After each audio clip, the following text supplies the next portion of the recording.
Muy bien, vayan tomando sus asientos y para poder entrar en este tema que hemos anunciado, la cronología de los acontecimientos finales, teníamos necesariamente que volver a hablar sobre el rapto de la iglesia. ¿Por qué? Porque por allí comienza el asunto. Nuestro deber es velar, estar atentos. La Biblia una y otra vez dice que debemos estar atentos a lo que ha de venir. No es porque Él nos va a dejar, no, pero eso no debe ser sorpresa para nosotros. Eso debe ser algo esperado. Allá en Marcos 13, 31 al 37 dice: el cielo y la tierra pasarán, pero mis palabras no pasarán. Pero de aquel día y la hora nadie sabe, ni aun los ángeles que están en el cielo, ni el Hijo, sino el Padre. Mirad, velad y orad, porque no sabéis cuándo será el tiempo.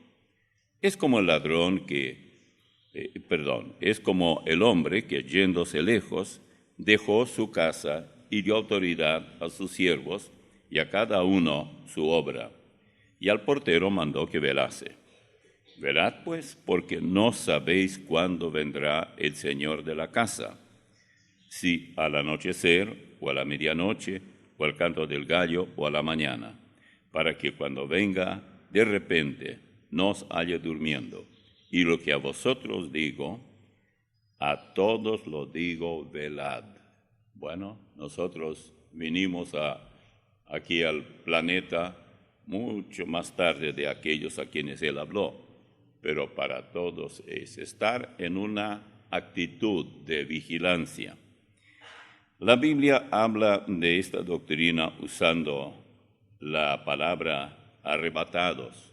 Aquellos que no predican, no creen que hay tal cosa como arrebatamiento de la iglesia, directamente dicen, la Biblia ni menciona el arrebatamiento. ¿Será cierto esto? Veamos. 1 Tesalonicenses 4, 16 al 18. Porque el Señor mismo, con voz de mando y con voz de arcángel y con trompeta de Dios, descenderá del cielo. Y los muertos en Cristo resucitarán primero. Luego nosotros, los que vivimos, los que hayamos quedado, seremos arrebatados juntamente con ellos en las nubes, para recibir al Señor en el aire, y así estaremos siempre con el Señor. Por tanto, alentaos los unos a los otros con estas palabras. O sea, la doctrina del arrebatamiento no debe asustarnos, sino alentarnos, que no va a ser siempre como ahora. Incluso alguien dirá, bueno, pero ya tanto tiempo pasó, mis abuelos eran cristianos y murieron, el Señor no vino, mis padres también. Bueno, mis padres también murieron y no me extrañaría que yo tenga que pasar por el túnel de la muerte para el encuentro con el Señor, pero ¿qué problema hay? Ir en grupo, toda la iglesia de una vez, o, claro que eso sería mejor, Pablo mismo quería esto. Pero si no, uno sabe que la muerte es inevitable, no hay vuelta que dar. La gente muere, mayores, menores, que accidente, que una enfermedad, que por vejez, y que la llaman muerte natural. ¿Y cuál no es natural? Todas las muertes son simplemente vivimos hasta cierto punto y luego tenemos que despedirnos y dejar nuestra habitación terrenal, que es nuestro cuerpo. Pero notemos lo que dice aquí Pablo a los tesalonicenses. Primero, el que vendrá será el Señor mismo. El Señor mismo. Él no va a mandar a un ángel, arcángel, etc. No. Luego, Él lo hará con voz de mando, con voz de arcángel y con trompeta de Dios. Ahora, ¿será esto un trío de una gran proclamación en el espacio? No sé. Pero a menos que pensemos que este mismo tipo de mando corresponde a al triple sonido. Y en tercer lugar, esto hará que los muertos en Cristo resuciten, o sea, los que murieron siendo salvos, todos ellos se levantarán, sus cuerpos naturalmente totalmente rejuvenecidos, por decirlo, revestidos de la brillantez que corresponde para los salvos, partirán ellos, primero ellos, y detrás de ellos los que estén en sus cuerpos todavía. Qué arreglo que hizo el Señor, ¿verdad? Ahora, ¿qué sucederá con aquellos que estén en sus cuerpos? En un instante, dice, vamos a ver lo que dice, en un instante, en un abrir y cerrar de ojos, a la final trompeta. Bueno, en un instante todos los que habrán muerto en ese momento cambiarán de apariencia y partirán. Por eso, en el capítulo 15 de 1 Corintios, el apóstol Pablo, versículos 51 y 52, dice, «He aquí os digo un misterio, no todos dormiremos». Aquí la palabra dormir es morir. Antes del rapto no todos vamos a morir, pero todos seremos transformados. Los que resuciten, resucitarán en un cuerpo completamente diferente al que se puso bajo tierra. Otra cosa, seremos todos transformados en un momento, en un abrir y cerrar de ojos a la final trompeta, porque se tocará la trompeta y los muertos serán resucitados incorruptibles y nosotros seremos transformados. Quiere decir que aquellos que resuciten y los que sean transformados nunca más cambiarán. No hay envejecimiento, no hay enfermedad y menos muerte. Ya todo habrá pasado. El texto que yo leí está en 1 Corintios 15, 51 y 52. Ahora, en este caso, Pablo prácticamente repite las palabras que escribió también a los tesalonicenses. Muy llamativo. ¿Por qué el Señor parece demorar tanto para venir? ¿Por qué no viene ya?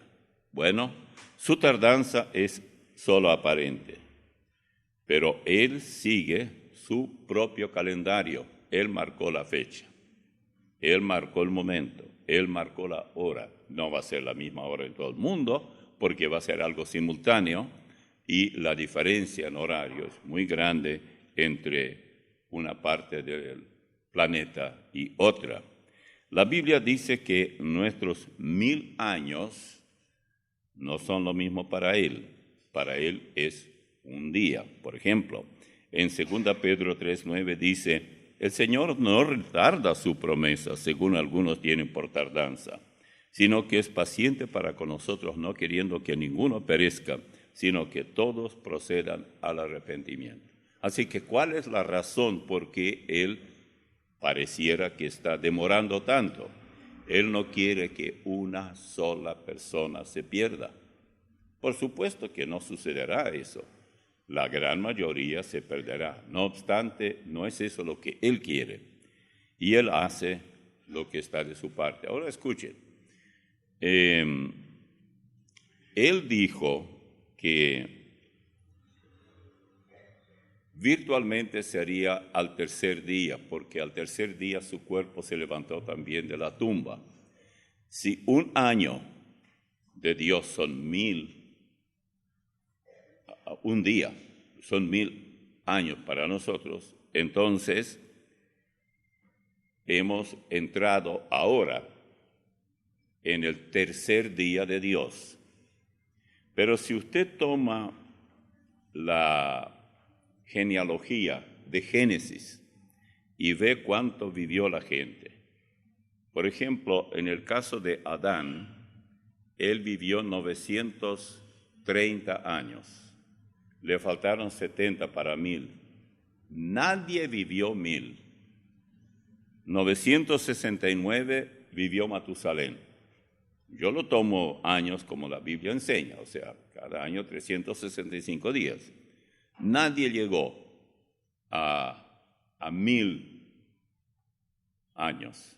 Así que nadie completó el día de Dios, que es 1000 años nuestros.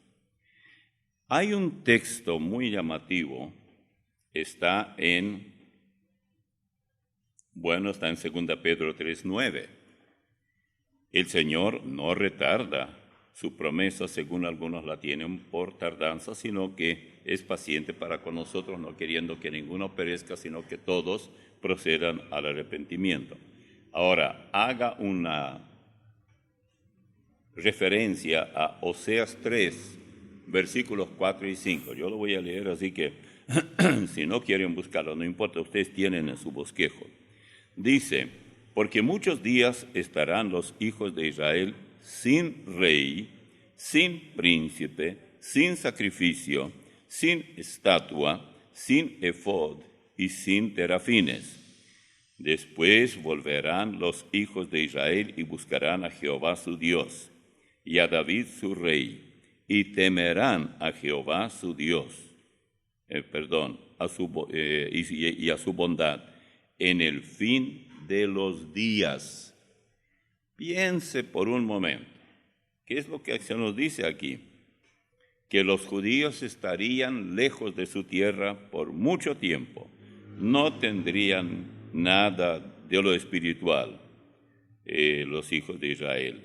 No estarían ofreciendo sacrificios, porque el templo ellos lo perdieron en el año 70 de nuestra era.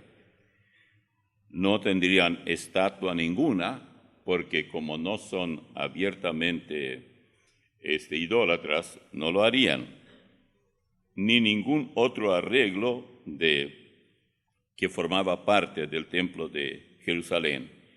Después volverán los hijos de Israel y buscarán a Jehová su Dios. Volver, ya están volviendo. Muchos ya volvieron a la propia tierra que les corresponde. Todavía no están buscando a Dios, pero lo buscarán. Ellos tendrán predicadores que les hablarán. Hay varios que estarán predicando después que la iglesia se haya ido. Va a ser muy difícil. Nadie podría entre los hombres predicar, o sea, hacer discípulos. Uno podrá hablar a algún amigo o algo así, pero pretender alcanzar a alguien y conducirlo a Cristo será algo que será penado con la muerte. En Oseas 6, 1 y 2, venid y volvamos a Jehová, porque Él arrebató y nos curará, hirió y nos vendará. ¿Quién hizo esto? ¿Acaso Jesús no les había dicho a ellos que ellos serían esparcidos por todo el mundo? Sí. Pero llegará el momento, y ya estamos pisando los talones de ese momento, que los judíos dirán, vamos a Jehová. Él arrebató, Él nos curará, Él hirió, Él nos vendará, pondrá vendas sobre las heridas. Y luego nos dará vida después de 2 días. En el tercer día nos resucitará y viviremos delante de Él. Esto está en los versículos 1 y 2 de Oseas capítulo 6. Ya Oseas, algunos siglos antes de Cristo, predijo lo mismo, dando incluso fechas que nos permiten ir viendo cuál es el plan que Él tiene hoy con la iglesia y por supuesto con Israel. En 2 Pedro 3, 8 dice, mas, oh amados, no ignoréis esto, que para con el Señor un día es como 1000 años, y 1000 años como un día. Y esto es ya repetido, porque aparentemente Pedro copia al salmista, Salmo 90, versículo 4, porque 1000 años delante de los ojos, de tus ojos, son como el día de ayer que pasó, y como una de las vigilias de la noche. Esto es lo que dice en el Salmo 90, versículo 4. Muy importante comparar los días de Dios con los nuestros, como ya dijimos. Y también es necesario que tengamos en cuenta eso del tercer día del que habla Oseas. Ahora, si nos encontraremos con el Señor en el aire, bueno, ¿es esta nuestra morada eterna? Porque es lo que dice. Dice que así estaremos siempre con el Señor. Allí en Primera Tesalonicenses, volvamos nuevamente a Primera Tesalonicenses, capítulo 4, cuando el apóstol Pablo habla sobre esto que yo ya les leí, pero vamos a leer de nuevo. Primera Tesalonicenses, capítulo 4, vamos a leer un poquitito aquí. Dice, noten, versículo 16. Porque el Señor mismo con voz de mando y con voz de arcángel y con trompeta de Dios descenderá del cielo, y los muertos en Cristo resucitarán primero. Luego nosotros, los que vivimos, los que hayamos quedado, seremos arrebatados juntamente con ellos en las nubes para recibir al Señor en el aire, y así estaremos siempre con el Señor. Noten bien lo que las últimas palabras dicen. En el aire lo recibimos y estamos siempre con Él. Bueno, de aquí tenemos que detenernos un poco porque da la impresión que vamos a estar allí más o menos como las nubes, o cómo es la cosa. Bueno, por eso mismo tenemos que ver. En Apocalipsis, Juan nos hace ver, por eso estamos yendo a diferentes textos, porque si no, no vamos a entender. A mí me parece que el plan de Dios para los tiempos finales es muy claro. El problema no es ese, el problema es saber dónde están los textos para ir colocando cada uno dentro de su contexto. Dice en Apocalipsis 21, 1 al 4, vi un cielo nuevo y una tierra nueva, porque el primer cielo y la primera tierra pasaron, y el mar ya no existía más. Y yo, Juan, vi la santa ciudad, la nueva Jerusalén, descender del cielo, de Dios, dispuesta como una esposa, ataviada para su marido. Y oí una gran voz del cielo que decía, he aquí el tabernáculo de Dios con los hombres, y Él morará con ellos, y ellos serán su pueblo. Y Dios mismo estará con ellos como su Dios. Enjugará Dios toda lágrima de los ojos de ellos. Y ya no habrá muerte, ni habrá más llanto, ni clamor, ni dolor, porque las primeras cosas pasaron. Todo esto en Apocalipsis 21, 1 al 4. Vamos ahora al mismo capítulo, pero el versículo 8.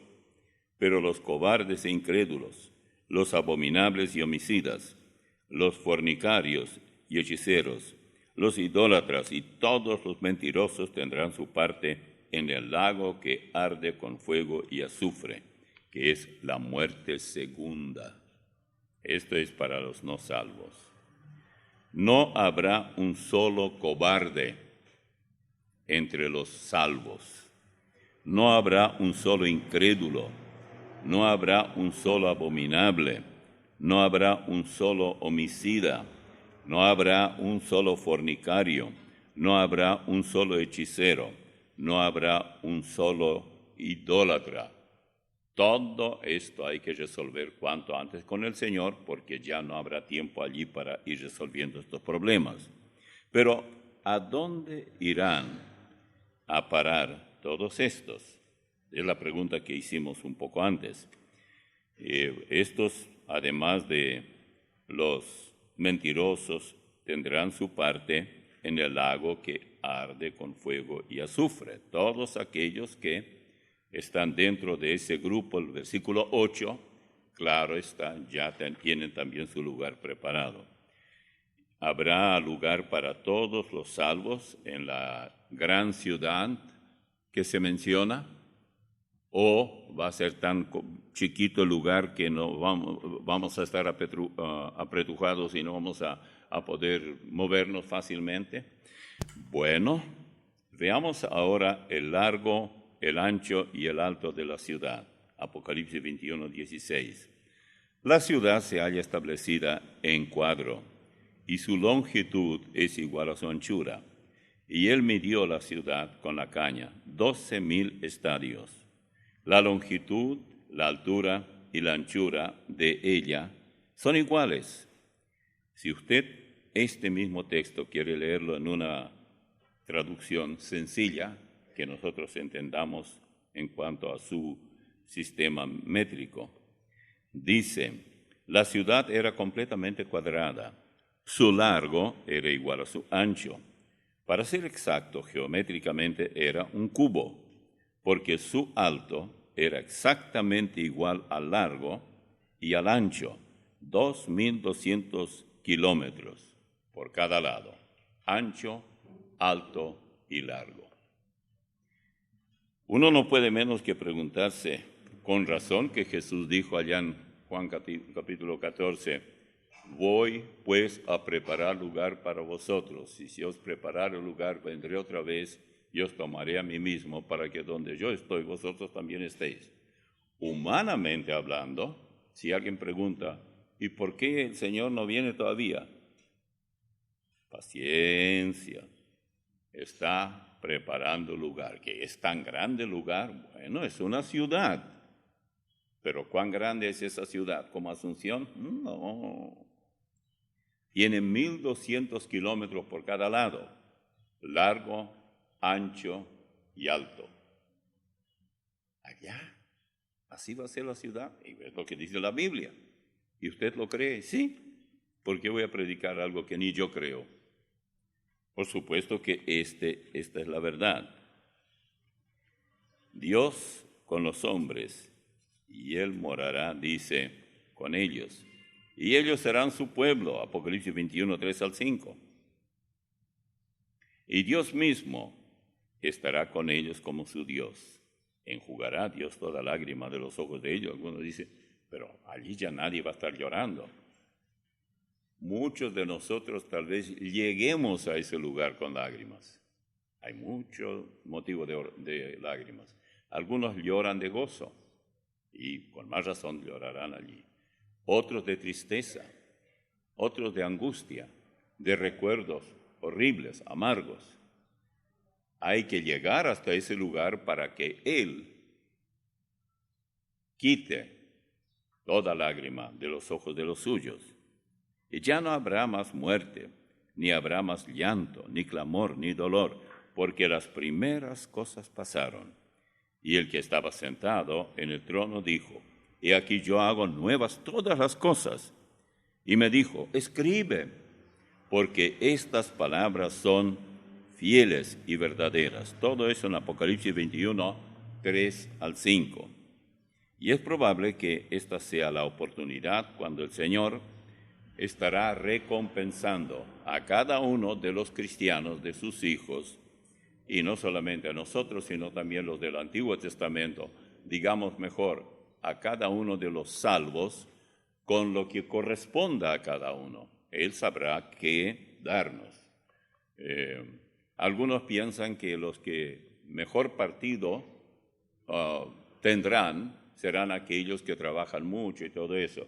Bueno, en parte tal vez esto tiene sentido, pero no es solamente esto. Hay mucho más. Hay muchos cristianos anónimos, prácticamente no se los conoce, y sin embargo ellos sirven al Señor de todo corazón. Muchos de ellos llorando todo el tiempo. Esposa que no aguanta a su esposo, así sea él cristiano o no.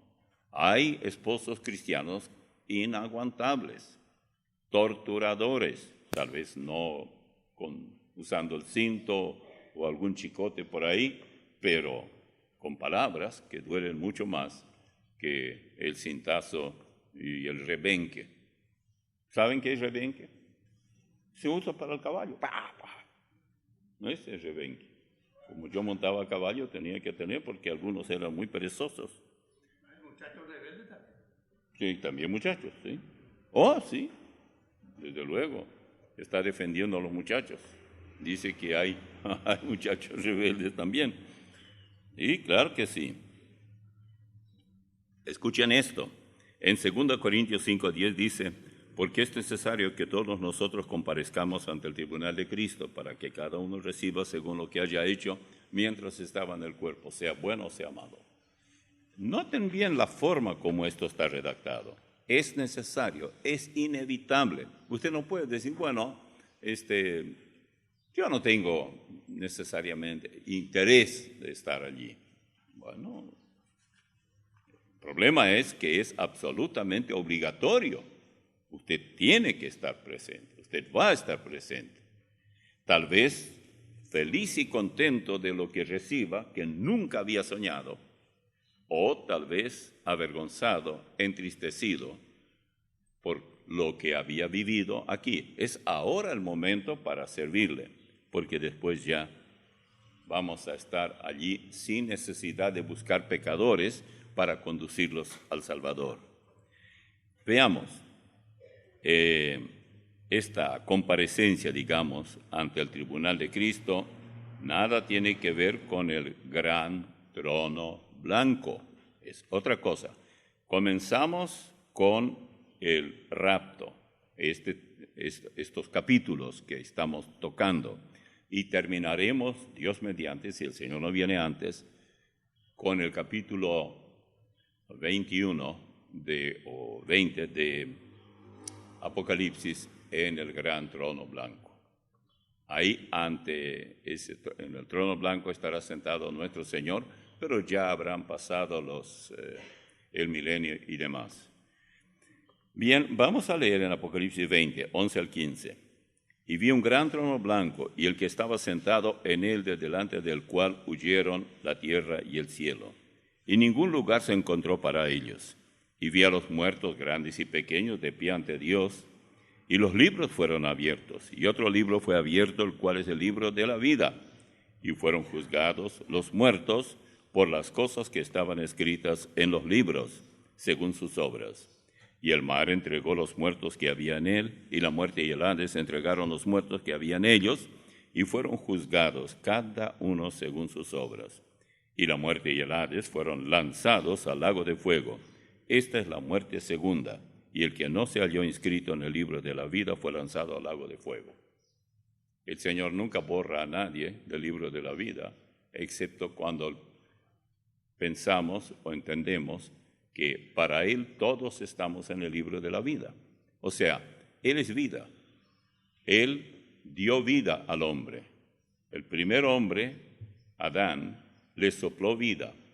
Eva tuvo vida. Fue Satanás quien trajo la muerte. A causa del pecado llegó la muerte. Quiere decir que si el Señor hace tal cosa como borrar el nombre del libro de la vida, en realidad uno mismo se borra. Uno mismo no quiere creer, y eso hace que esa persona esté separada para siempre de la posibilidad de la salvación. Escuche esto.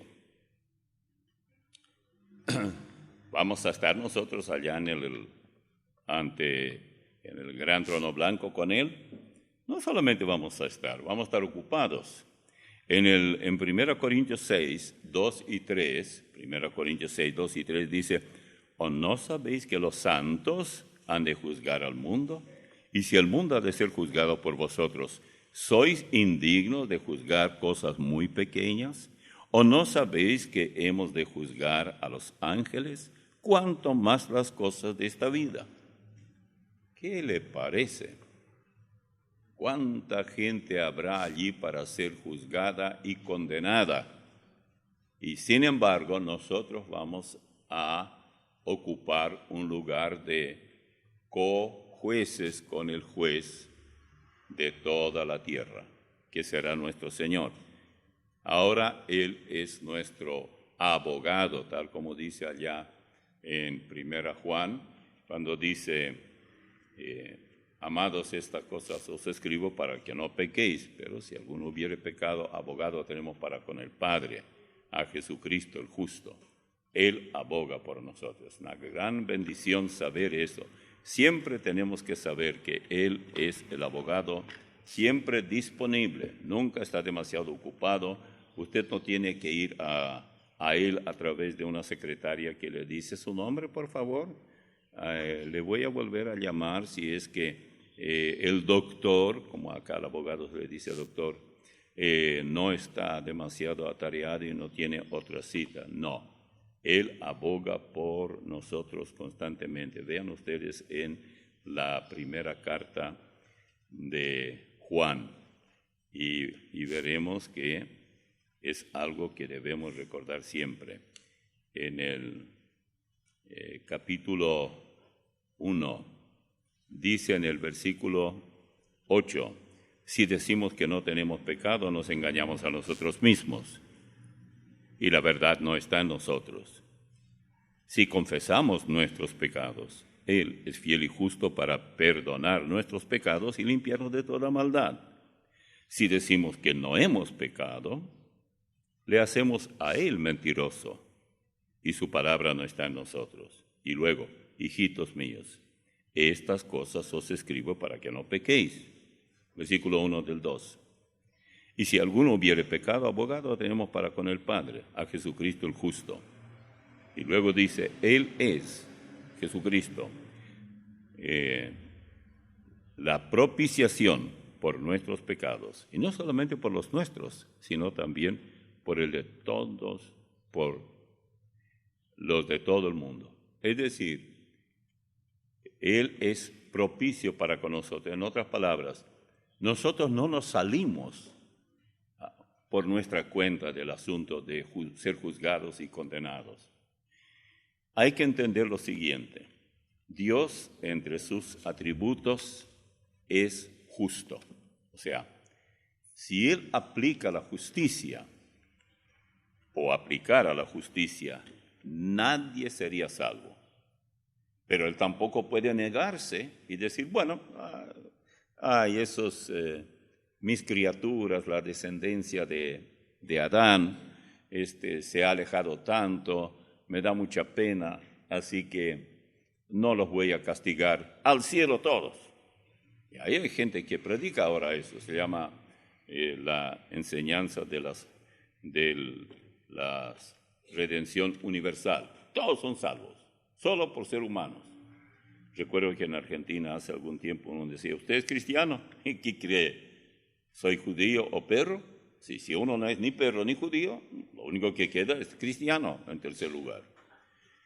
Pero no es ese el caso. Dios es justo. Y esa justicia divina fue aplicada 100%, pero no a nosotros, a su unigénito Hijo. De ahí la gracia. Y la gracia divina es lo que nosotros no merecemos.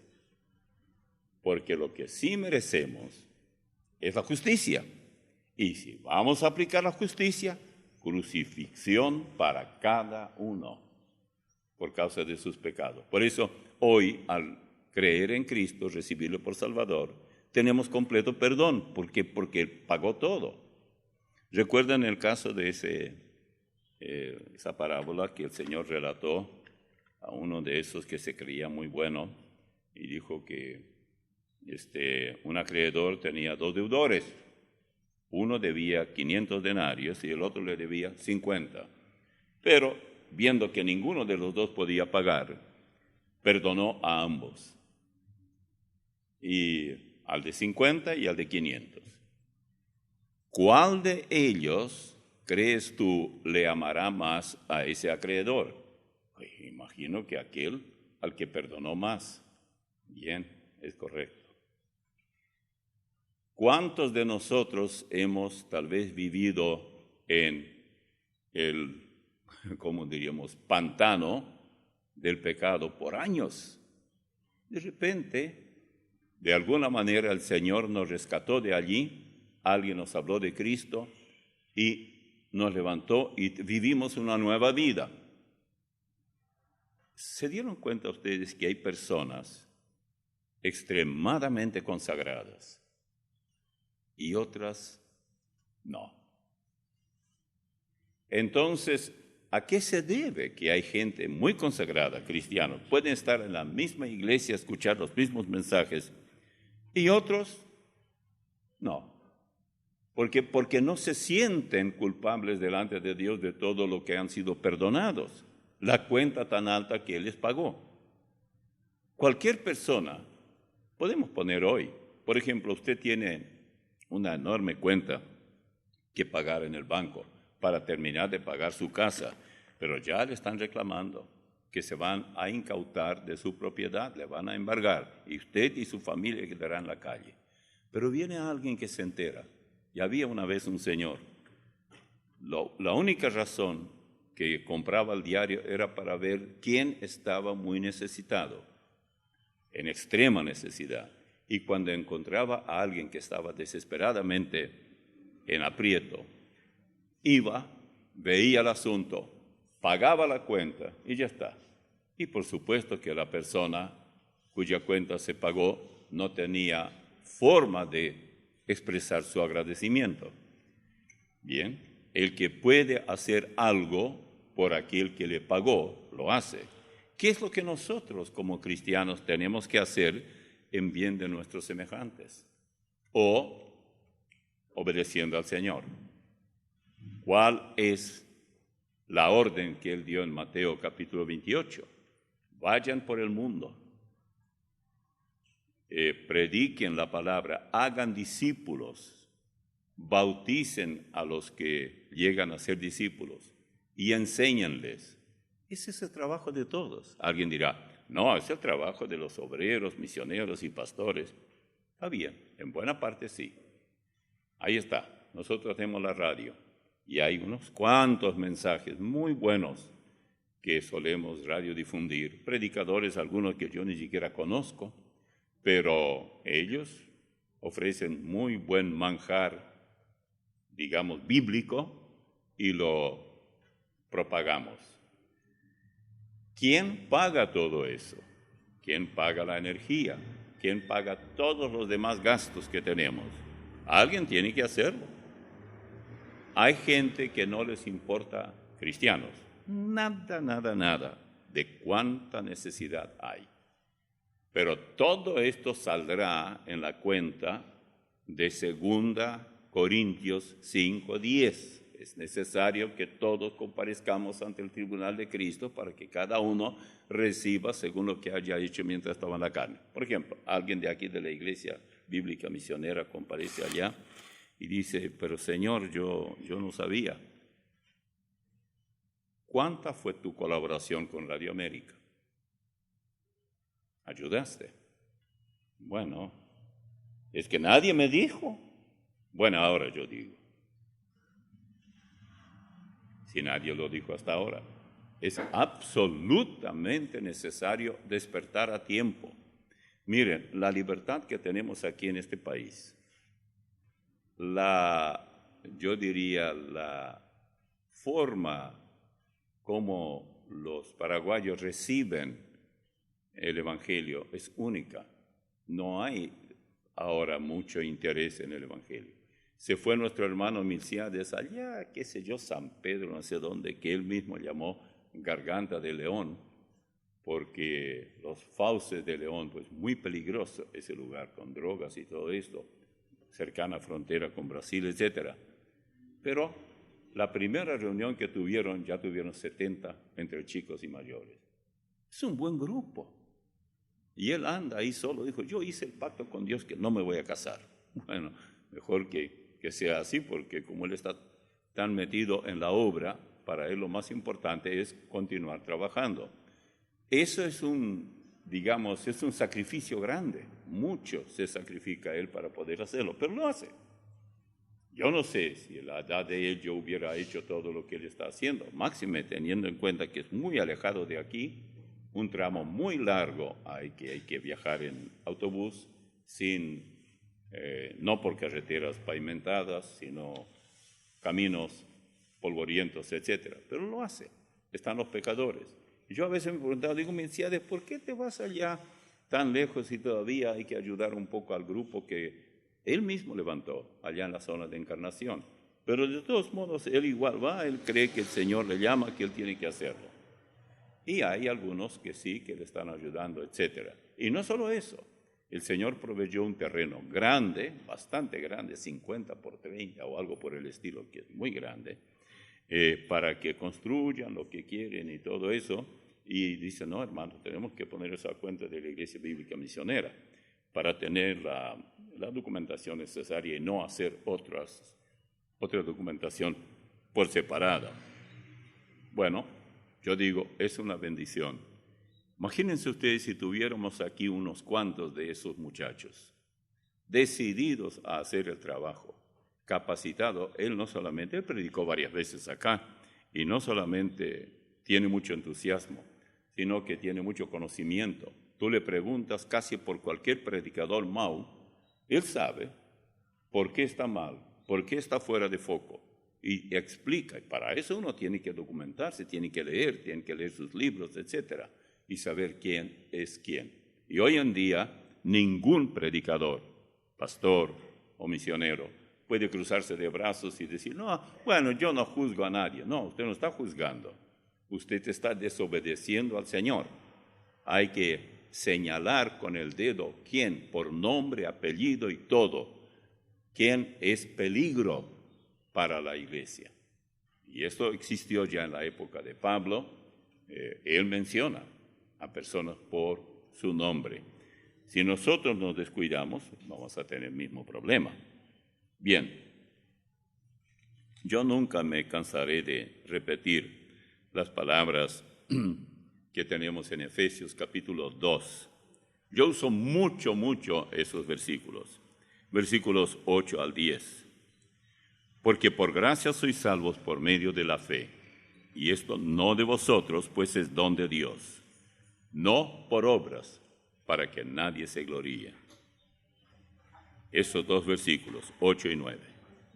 Fuimos salvos por gracia, somos salvos por gracia. Él nos perdonó, Él nos sigue perdonando, Él seguirá perdonándonos, aunque cosecharemos si lo provocamos a ira, porque es probable que un hijo de Dios también desvíe el camino y tiene que saber, teniendo el manual que tiene, que es la Biblia, el mapa que debe recorrer, no debe andar en sus propios caminos. Pero escuche esto, el versículo que sigue, que es el 10, porque somos hechura suya, creados en Cristo Jesús para buenas obras, las cuales Dios preparó de antemano para que anduviésemos en ellas. Las buenas obras no es ningún pecado practicarlas, siempre y cuando no sea con el fin de ser salvo.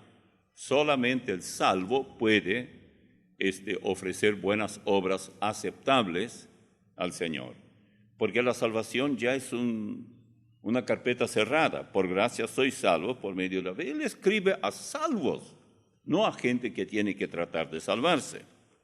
Si quiere usted convencerse de que está bien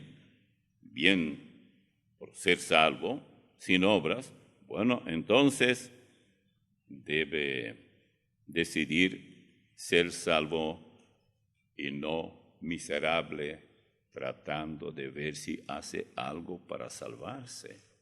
En el capítulo 3, 1 Corintios capítulo 3, versículos 14 y 15 dice, si permaneciere la obra de alguno que sobreedificó, recibirá recompensa. Si la obra de alguno que se quemare, él sufrirá pérdida, si bien él mismo será salvo, destacando que la salvación nunca depende de las obras, pero la recompensa sí. Y dice, aunque así como por fuego. Y esto está en el capítulo 3, versículos 14 y 15. Hay varias clases de galardones que la Biblia nos menciona. Por ejemplo, ¿qué es galardón? Bueno, él dice galardón es galardonar a una persona por lo que ha ganado. Por ejemplo, hay encuentros de todo tipo, de natación, de juegos olímpicos, etcétera, y allí sobresalen algunos. Pero oiga estas palabras también en el Salmo 19, 7 al 11. La ley de Jehová es perfecta, que convierte el alma. El testimonio de Jehová es fiel, que hace sabio al sencillo. Los mandamientos de Jehová son rectos, que alegran el corazón. El precepto de Jehová es puro, que alumbra los ojos.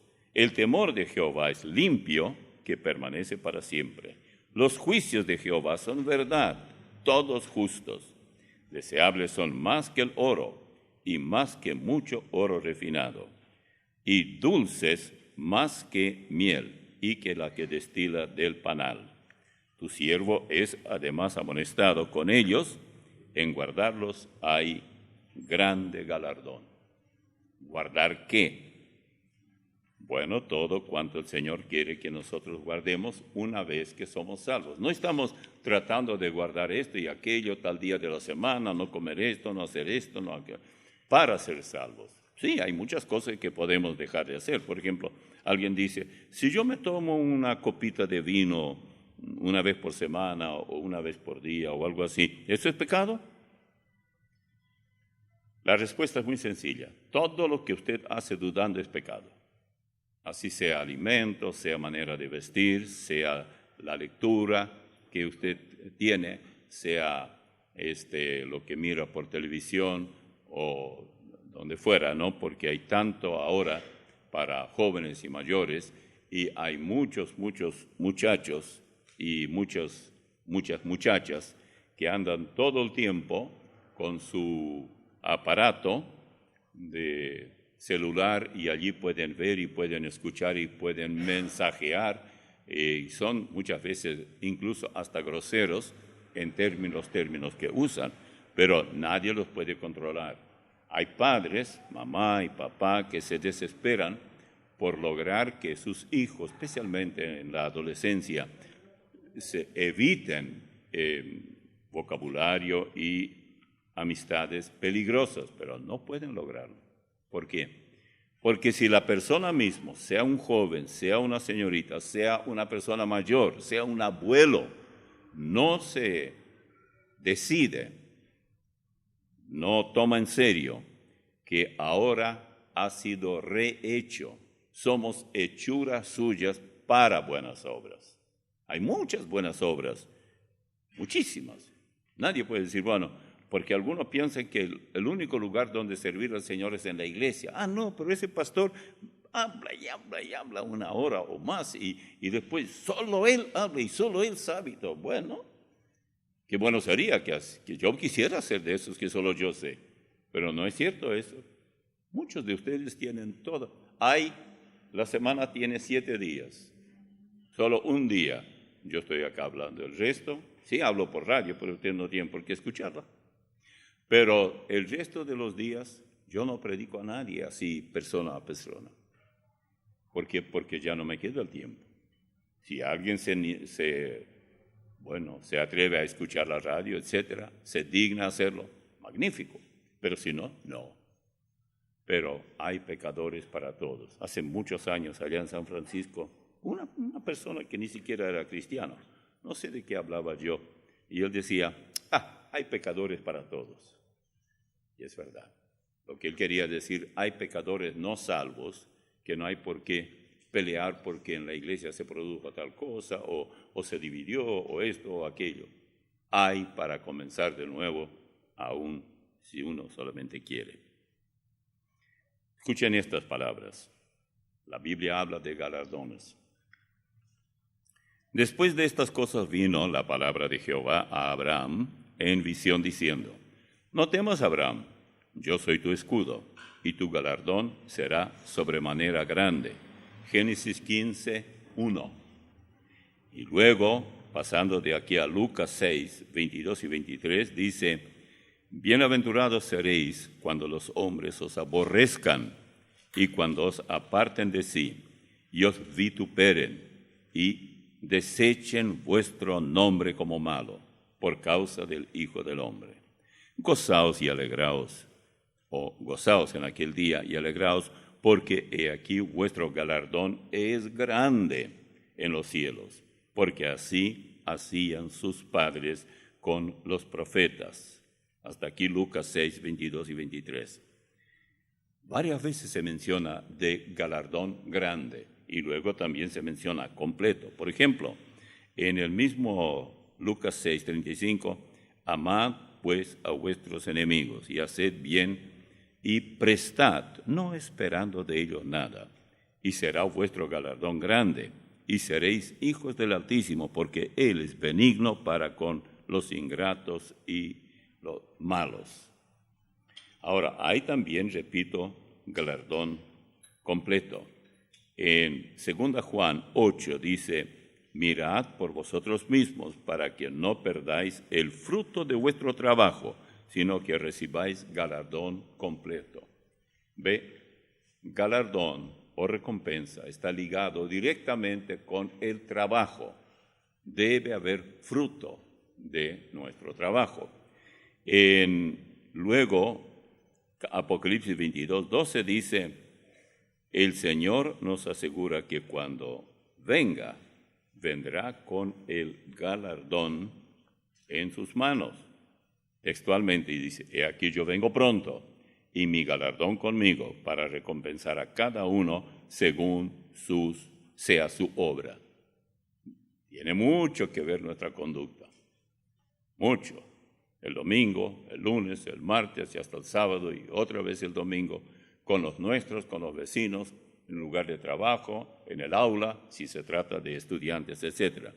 Si nos ayudamos únicamente entre nosotros, los amigos y parientes, no debemos esperar gran cosa. Tenemos que ver también a aquellos que no comparten nuestra manera de pensar, nuestra fe en Cristo, no quieren saber. Mateo 5, 44 al 47 dice, pero yo os digo, amad a vuestros enemigos, bendecid a los que os maldicen, haced bien a los que os aborrecen, y orad por los que os ultrajan y os persiguen, para que seáis hijos de vuestro Padre que está en los cielos, que hace salir su sol sobre malos y buenos, y que hace llover sobre justos e injustos. Porque si amáis a los que os aman, ¿qué recompensa tendréis? ¿No hacen también lo mismo los publicanos? Y si saludáis a vuestros hermanos solamente, ¿qué hacéis de más? ¿No hacen también así los gentiles, es decir, los paganos? Y esto está en Mateo 5, 44 al 47. Cada uno recibirá lo que le corresponda. 1 Corintios 3, 8 dice, y el que planta y el que riega son una misma cosa, aunque cada uno recibirá su recompensa conforme a su labor. Hay dos cosas que hay que tener en cuenta acá. Uno, cuán trabajador era usted o trabajadora. Y otro, ¿qué es lo que usted enseñaba o qué predicaba? Porque usted ve mormones que andan de casa en casa y ellos se esfuerzan. Luego hay otros grupos, sectas que hacen lo mismo, pero ¿de qué sirve esto?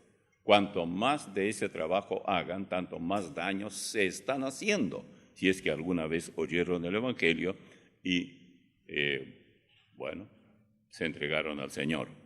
La obra de cada uno será probada, será puesta a fuego. Dice en 1 Corintios 3:14, si permaneciere la obra de alguno que sobreedificó, recibirá recompensa. Si la obra de alguno se quemare, él sufrirá pérdida, si bien él mismo será salvo, aunque así como por fuego. Qué triste, ¿no? Dios va a probar lo que hicimos pensando que unos construyen con madera, heno y hojarasca y otros con oro, plata y piedras preciosas. Ustedes pueden ver la diferencia entre un material y el otro. Uno es muy caro y el otro muy barato y hasta gratis. ¿Puede una persona en su juicio cabal, un cristiano verdadero, en lugar de ofrecer en la causa del Señor oro, plata o piedras preciosas que requieren mucho, mucho esfuerzo, o se conforma con madera, heno y hojarasca? Hay que esperar el día del fuego, cuando alguien vendrá, llevará el fósforo o le echará un poquito de combustible y prende allí. Bueno, si es oro no se va a quemar, y si es plata tampoco. Pero si es madera, heno u hojarasca, en cuestión de segundos no habrá nada. Esto es lo que, y uno se pregunta y dice, bueno, ¿y a qué se refiere cuando dice que fuego será probado con fuego. Yo no encontré nada mejor que Deuteronomio 4:24. Esto es lo que dice aquí, porque Jehová tu Dios es fuego consumidor, Dios celoso. Ahora, si nuestro Señor es Jehová, ¿ante quién estaremos? Nosotros seremos como una placa, Él verá todo. No será posible para nosotros defendernos. Él dirá, no, hijo mío, vamos a hacer una cosa, tú lo verás. Vamos a prender fuego a lo que tú hiciste, suponiendo que lo que estamos haciendo es un edificio. Y por supuesto, uno puede hacer un edificio que se ve muy lindo, pero resulta que es todo de madera y nosotros sabíamos que no podía resistir el fuego de todos modos para ahorrar y no tener que gastar, porque hay muchos que están construyendo aquí en esta vida esto y aquello y lo otro. Parece que están preparándose para vivir 1000 años. Y con razón hay predicadores ahora que están predicando vía satélite, etcétera, que ya estamos en el milenio. ¿Qué?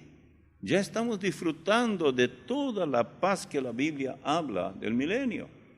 O sea, ya no hay nadie que asalte a nadie, ya no hay serpientes venenosas, ya no hay depredadores como lo son por ejemplo, los animales como leones, tigres, pumas que van y corren detrás de una cebra y hacen pedazo de ella. Todo esto ya no existe. No hay caballos locos, ni vacas locas, ni yeguas locas, ni nada de eso. Todos están cuerdos, no hay nada loco.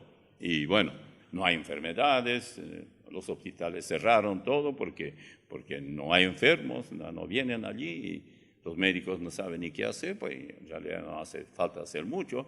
¿Y estamos viviendo eso? No, todos sabemos que no, pero ellos, miren, para poder engañar a la gente hay que ir al campo de los ignorantes, el doctorado en ignorancia, letrado en ignorancia. Usted dirá, no, pero es contradictorio. No. Y lo más interesante que encontrarlos es tan fácil, uno tropieza cada rato con esa gente. Pero ignorante ¿en qué? En términos bíblicos, que no conoce, y cualquiera le puede engañar a una persona que ignora las Escrituras. Usted dirá, no, pero nosotros estamos en Iglesia Bíblica Misionera y todo. Sí, usted puede estar, pero su mente puede estar quién sabe dónde mientras su cuerpo está acá. ¿Y de qué me sirve? ¿De qué le sirve estar escuchando? Su cuerpo aprovecharía mucho si su mente estaría con su cuerpo acá. Pero si usted viene acá y está pensando en las deudas que tiene y que tiene que pagarlas y que, bueno, hay tantas cosas que uno puede pensar fuera de lugar, fuera del contexto en donde se encuentra. Y el contexto es asuntos espirituales para el alma. ¡Qué lástima!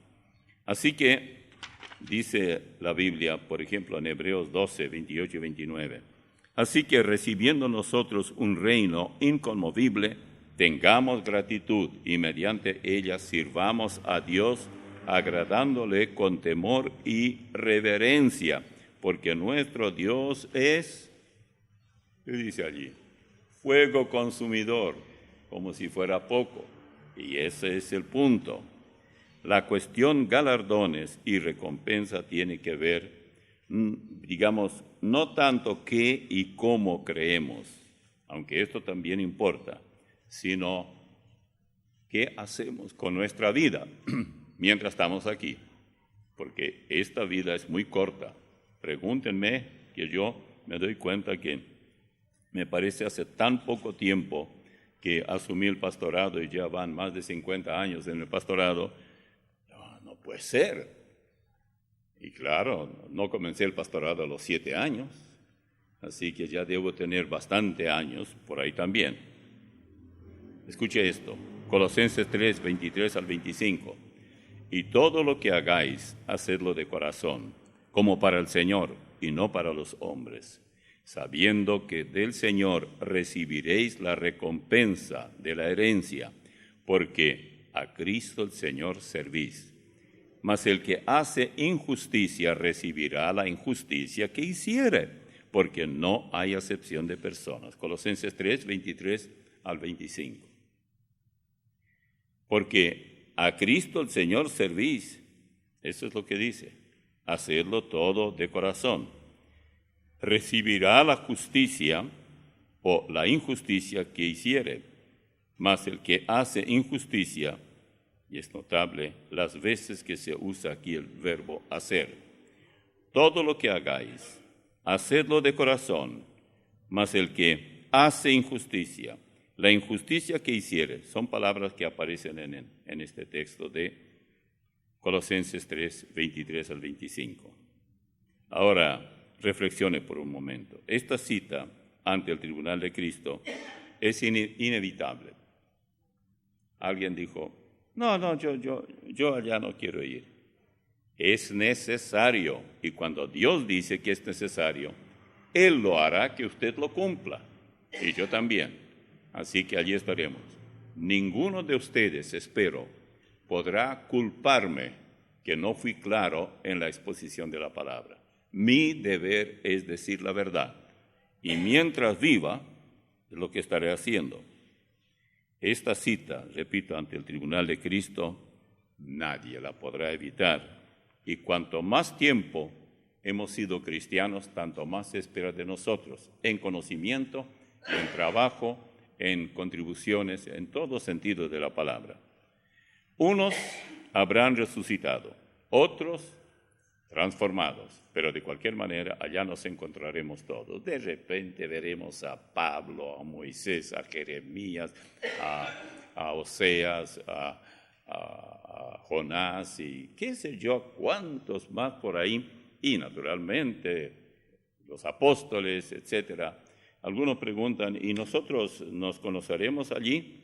Bueno, eso a mí no me importa mucho. Lo que yo sé es que seguramente el Señor se hará reconocer enseguida, ni bien estemos allí, podremos reconocerle a Él. ¿Por qué? Porque Él es diferente a nosotros. Y hay solamente una pequeña diferencia entre Dios el Hijo y Dios el Padre. Unos habrán resucitados, otros transformados. Pero, ¿qué será? ¿Qué cosa será el galardón? Esta es una pregunta que todo el tiempo a mí también me zumba en la cabeza. Bueno, se dice que hay que recibir el galardón, pero ¿qué es? ¿Será apariencia? ¿Será apariencia además de el puesto que Él nos dará? Porque hay puestos muy importantes y hay otros menos importantes. Pero hay muchas otras preguntas. Por ejemplo, aquellos que concurren a esos centros de tanto y cuanto, ¿ellos todos son salvos? Bueno, yo tampoco podría decir 100% todos los que vienen aquí a la Iglesia Bíblica Misionera son salvos. Una cosa es recibir clara enseñanza y otra cosa es haber recibido a Cristo por Salvador. O sea, no somos salvos porque vamos a una iglesia bíblica donde se predica la salvación por gracia. Se insiste. Eso es una cosa. Otra cosa muy diferente es que usted caiga en uno de estos lugares, esas cuevas de usurpadores que pretenden, donde hay más brujería que otra cosa, pretenden ver milagros y protagonizar milagros, y bien puede caer allí una persona que es salva. Quiero que ustedes vean en el libro de Apocalipsis. El libro de Apocalipsis, muchos preguntan sobre esto. En el capítulo 3, muy al comienzo. Aquí en los capítulos 2 y 3 están las diferentes iglesias. La de Éfeso, Esmirna, Pérgamo, Tiatira, Sardis, Filadelfia, la Odisea. Y la Odisea está descrita como si estuviéramos viendo las iglesias de hoy. Miren. Y escribe al ángel de la iglesia en la Odisea. He aquí el amén, el testigo fiel y verdadero, el principio de la creación de Dios. Dice esto: yo conozco tus obras, que ni eres frío ni caliente. Ojalá fueses frío o caliente. Pero por cuanto eres tibio y no frío ni caliente, te vomitaré de mi boca. Porque tú dices: yo soy rico y me he enriquecido, y de ninguna cosa tengo necesidad, y no sabes que tú eres un desventurado, miserable, pobre, ciego y desnudo. Por tanto, yo te aconsejo que de mí compres oro refinado en fuego, para que sea rico, y vestiduras blancas, que es la santidad, para vestirte, y que no se descubra la vergüenza de tu desnudez. Y unge tus ojos con colirio, para que veas. Yo reprendo y castigo a todos los que amo. Sé pues celoso y arrepiéntete. Pero uno llega acá y dice: lo que hace aquí es urgir a esa iglesia que se arrepienta. Y el arrepentimiento es el primer paso antes de la salvación. Cuando Juan comenzó a predicar, dijo: arrepentíos. Jesús comenzó a predicar: arrepentíos. Pedro, en el capítulo 2 de Hechos: arrepentíos. Siempre es así. El hombre sin arrepentimiento no llegará lejos, no puede ser salvo. Bueno, aquí le dice: he aquí yo estoy a la puerta y llamo. Si alguno oye mi voz y abre la puerta, entraré a él y cenaré con él y él conmigo. ¿Qué? Bueno, quiere decir que en esos lugares donde lo que menos hay es predicación del Evangelio, y menos aún enseñanza, el Señor está a la puerta. Yo no voy a decir a la puerta de cada corazón, pero está a la puerta y no puede ser parte de esa iglesia. Y la persona que fue y entró allí sin saberlo, y escucha todo lo que escucha, y todo ese aparatazo de supuestos alabadores y todas esas luces que van cambiando de color a color, y todos esos gritos y los altoparlantes y todas esas cosas, dice: eso es cristiano. Y naturalmente no pueden entender. Pero el Señor ve ese corazón. Y de alguna manera alguien, y ojalá de esta iglesia, le hable a él o ella y le diga: hay una iglesia donde tú sería bueno que nos visites por lo menos una vez, o hay una emisora que sería bueno que escuches. La persona muy pronto se dará cuenta de su necesidad espiritual. Padre amado, gracias por tu palabra. Gracias por el privilegio que tenemos de ser asistidos por el Espíritu Santo para proclamarla, para compartirla, para llevarla a tantos cuantos la quieren escuchar. En el nombre de Cristo Jesús. Amén.